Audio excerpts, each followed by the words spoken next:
हज़रत उमर बिन अब्दुल अजीज़ रहमतुल्लाह अलैहि ने एक दिन असर की नमाज में देर की।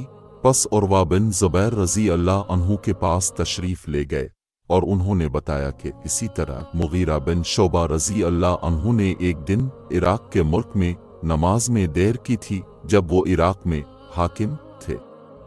बस अबू मसूद अंसारी अक़बा बिन उमर उनकी खिदमत में गए और फरमाया, मुगीरा रज़ी अल्लाह अन्हु, आखिर ये क्या बात है?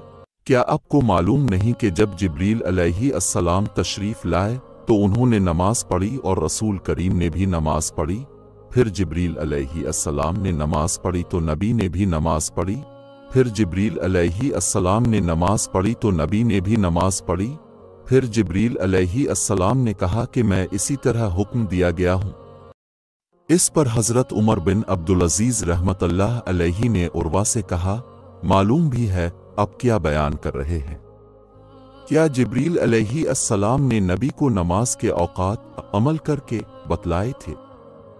उरवा ने कहा कि हाँ, इसी तरह बशीर बिन इब्बी मसूद रज़ी अल्लाह अन्हु अपने वालिद के वास्ता से बयान करते थे।